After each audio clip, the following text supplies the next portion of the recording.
Salseek Public Relations and Events provides a variety of services, including public relations, event production, photography, advertising, and sponsorship promotional services for the salsa industry worldwide.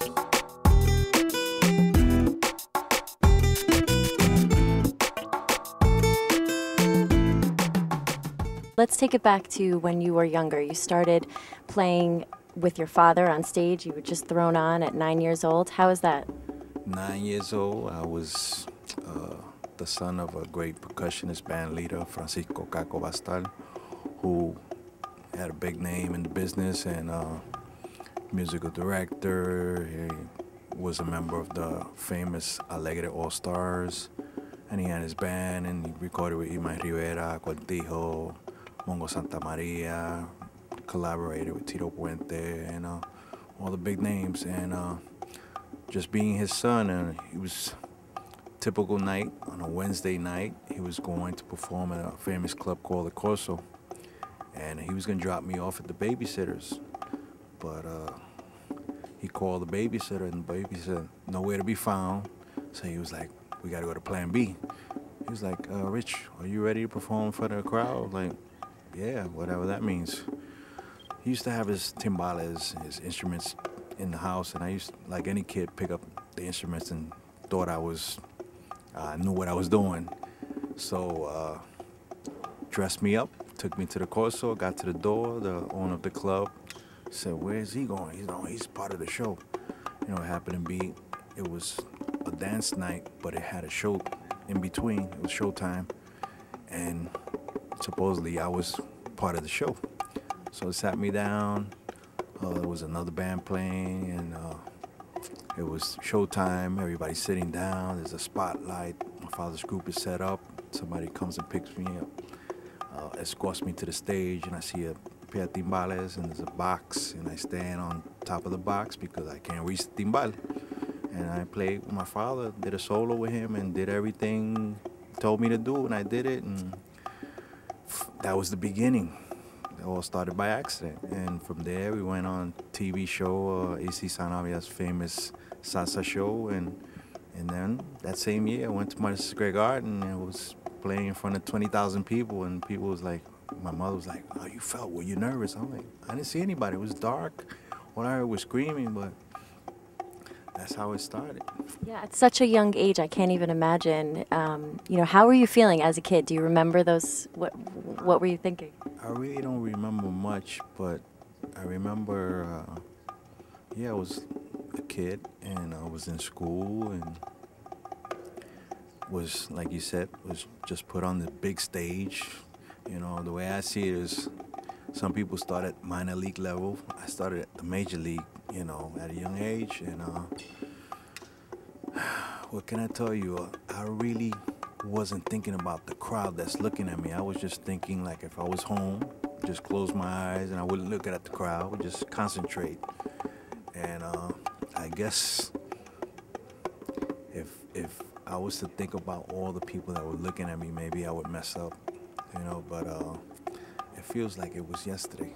And here we are, today I'm 47 years old and playing with Gran Combo, and my father passed away in 94, but I know he's in the sky and he's looking down upon me and he's smiling, and I'm continuing what he started, and I think this is why I was brought to the world. I think maybe God has another purpose for me, but this is my passion. This is what I love. I used to go to sleep with music, wake up with music, and this is what I want to do. Music has always been a part of your life, but also your family's life. And even your grandmother was in an all-female band back in Puerto Rico, the 1940s, 1950s.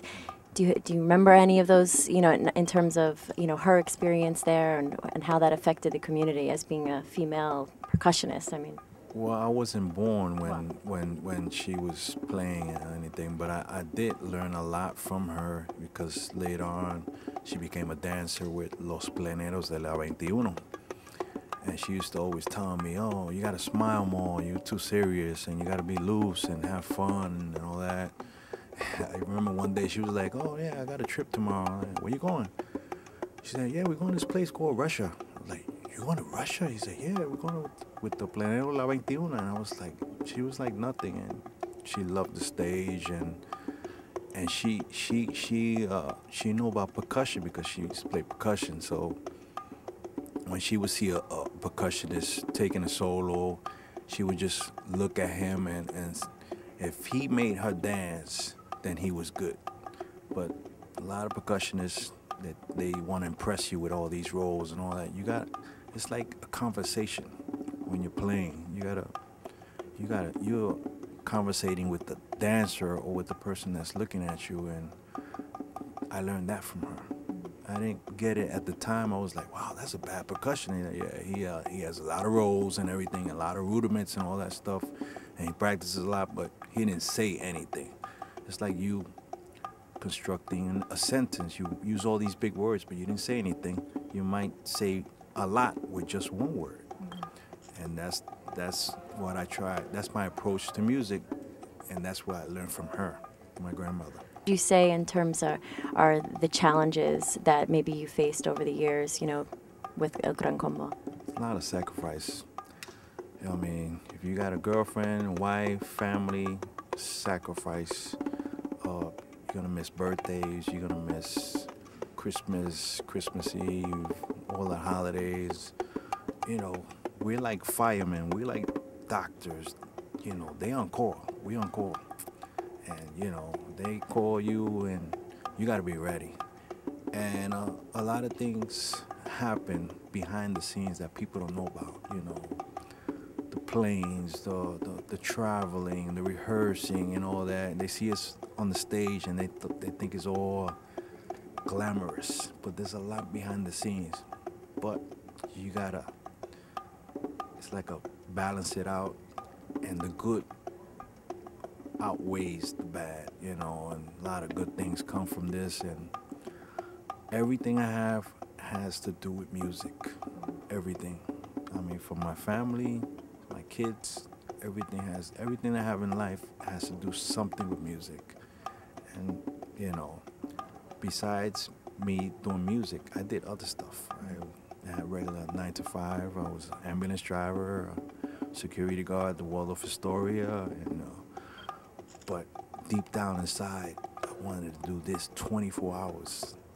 And I used to go to those jobs and I had my break, and when they had the Walkman, I used to go with the Walkman and just close my eyes, and I was like, oh, that's Tito Puente playing, that's Tito Rodriguez, I want to be like that. I want to play in those famous clubs, I want to play in concerts and all that. So now I'm doing this.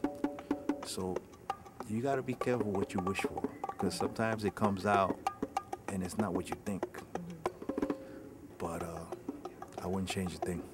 And as a top musician, what advice can you give, one, to maybe a kid who has the same passion as starting out, and then also as an adult musician, what do you think is the most important thing to remember to do? The most important thing for me is you gotta love this. You gotta have discipline. I started at a young age, and as a kid, kids my age were outside playing stickball, and I did all that. But my passion was music. I used to come home from school and go straight to the living room wherever the instruments were and play the records and just play along with the records and all that. I guess I knew at a young age this is what I wanted to do, and my advice to anybody that wants to dedicate their life to doing music or anything they want to do, you gotta want it more than anybody. And that's what that's my advice to people. You gotta want it more than anybody. Somewhere out there's somebody practicing more than you, but they might not have the luck or the ability or haven't had the opportunity. But I look at it like I'm always using baseball terminology. I look at it like this: you're in the major leagues and you have the minor leagues. In the minor leagues, they waiting to take your spot to go to major leagues. So you can't take no days off. You gotta play like it's your last day and have fun, because you never know when it's your last day. And when we do the music, whatever it is that you do, it's a blessing. This is a blessing for me. I mean, creating music is a blessing. Tomorrow you'll be in the Puerto Rican Day Parade with El Gran Combo. Can you tell me a little bit about what you'll be doing there? Gran Combo, we're in 2011, and Gran Combo was chosen as the kings of the parade, Los Reyes del Desfile. The group's been around 49 years. It's the first time that they've been in the parade, and the band is known as the musical flag of Puerto Rico, and it's only fitting. I think it's way overdue, and God willing, next year is the 50th anniversary. So I'm real happy and ecstatic for them, because they deserve that and a lot more. But I'm also excited because I'm going to be a part of that. I'm a part of the group, and I see myself first as a fan, and then I became a member. So I'm just enjoying these 12 years that I've been with the group, and tomorrow's going to be full of emotion, and it's like coming back home, and I'm real happy for them. We're going to be on the float and just waving to the crowd and just soaking it all in, and just thinking about all those days and practicing, and me as a kid taking my father's records and flipping them over where the credits were and writing my name where the credits were, just see what it looks like. And this is like a dream for me, and I'm just looking forward to it. I just hope the weather cooperates and it's a beautiful day, but we're gonna enjoy it anyway. And what would you say is your most memorable experience or performance that you've had with the band?